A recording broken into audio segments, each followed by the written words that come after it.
Hello students, आइए question solve करेंगे। Exercise 9.2 का question number 1। Write the equations for the x axis and y axis. तो यहाँ पर हमको x axis and y axis की इक्वेशन लिखनी है। चलिए आइए समझते हैं कि एक्स एक्सिस और वाई एक्सिस की इक्वेशंस क्या होती हैं। तो देखिए, ये है एक्स एक्सिस और ये है वाई एक्सिस। अब ध्यान से देखिए, जो एक्स एक्सिस है, एक्स एक्सिस के ऊपर जितने भी पॉइंट होंगे सभी पॉइंट्स के लिए वाई कोऑर्डिनेट की वैल्यू 0 होगी। देखिए, अगर मान लीजिए यहाँ पर कोई पॉइंट है तो ये पॉइंट अगर यहाँ से a डिस्टेंस पे है तो इसका कोऑर्डिनेट होगा a, और जो y डिस्टेंस है ना तो ऊपर इसका कोई डिस्टेंस है ना नीचे की डिस्टेंस की तरफ कोई डिस्टेंस है, इसका मतलब y कोऑर्डिनेट की वैल्यू इसके लिए, इस पॉइंट के लिए 0 होगी। इसी तरह से यहाँ पर कोई पॉइंट है, इस पॉइंट पर भी x कोऑर्डिनेट की वैल्यू तो होगी, और लेकिन क्योंकि x की डिस्टेंस तो यहाँ से यहाँ तक का है, लेकिन y कोऑर्डिनेट इसका यहाँ पर भी 0 होगा। इसी तरह से यहाँ कोई पॉइंट ले लीजिए, मान लीजिए ये कोई पॉइंट है -2, तो इसके लिए y कोऑर्डिनेट 0 होगा। तो x एक्सिस पर जितने भी पॉइंट होंगे सबके लिए y की वैल्यू क्या होगी? 0।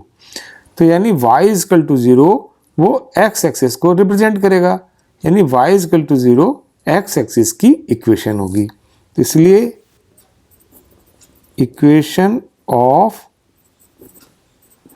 x एक्सिस वो हो जाएगी y इक्वल टू 0। चलिए देखिए, अब समझते हैं y एक्सिस की इक्वेशन क्या होगी। ये y एक्सिस है।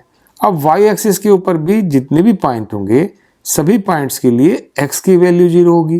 जैसे मान लीजिए ये कोई पॉइंट है जो यहाँ से लेकर के यहाँ तक का डिस्टेंस इसका b है, तो इस पॉइंट के कोऑर्डिनेट्स क्या होंगे? इस पॉइंट के कोऑर्डिनेट यानी इसका x की वैल्यू तो 0 है, क्योंकि x ना इधर है ना इधर है इसका डिस्टेंस, तो x की वैल्यू 0 और y की वैल्यू b, तो इसके कोऑर्डिनेट हो गए 0, b, यानी ऐसा पॉइंट जो ओरिजिन से b डिस्टेंस पे है उसके कोऑर्डिनेट्स क्या हो गए? 0, b।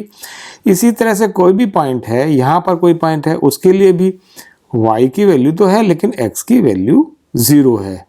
इसी तरह से नीचे आ जाइए, नीचे देखिए, यहाँ पर भी कोई पॉइंट है, इसके लिए x की वैल्यू 0 है लेकिन y की वैल्यू, x की वैल्यू तो 0 है और y की वैल्यू इस पर कुछ ना कुछ यहाँ पर होगी।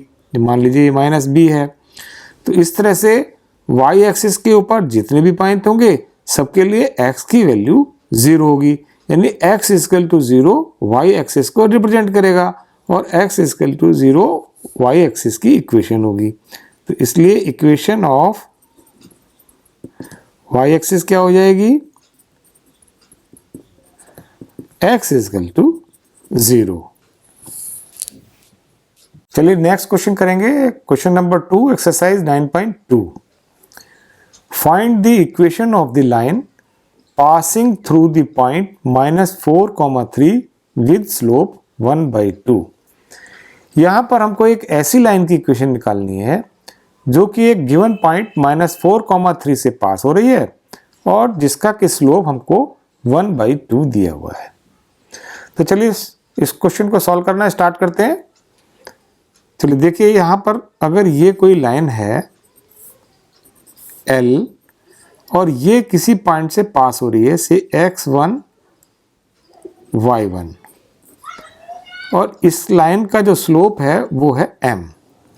ऐसी लाइन जो कि एक गिवन पॉइंट x1, y1 से पास होती है और जिसका कि स्लोप नोन है, जिसका कि स्लोप m है, उसकी इक्वेशन होती है y minus y1 is equal to m x minus x1।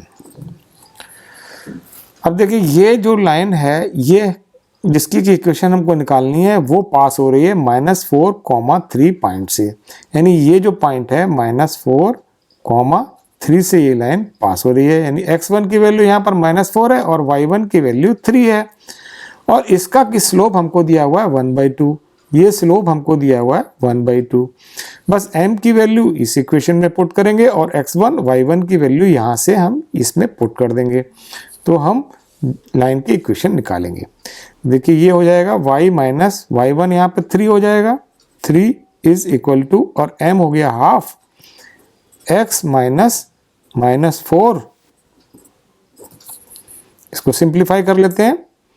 यहाँ से हो जाएगा, ये क्रॉस मल्टीप्लाई करेंगे, 2 से इधर मल्टीप्लाई होगा तो ये आ जाएगा 2y minus 3 is equal to x minus minus plus तो x प्लस 4। यहाँ से इसको आगे सिंप्लीफाई करते हैं तो ये हो गया 2y minus 6 is equal to x plus 4। इनको सभी टर्म्स को राइट हैंड साइड में ले जाएंगे तो इधर हो जाएगा 0 इज इक्वल टू x, ये 2y इधर आके माइनस 2y माइनस 6, ये प्लस का 6 और ये प्लस का 4। ये आ गया 0 is equal to x minus 2y plus 10। इसको ऐसे भी लिख सकते हैं x minus 2y plus 10 is equal to 0। तो लाइन की इक्वेशन जो हमें निकालनी थी वो हो गई x minus 2y plus 10 is equal to 0, और ये हमारा हो गया आंसर।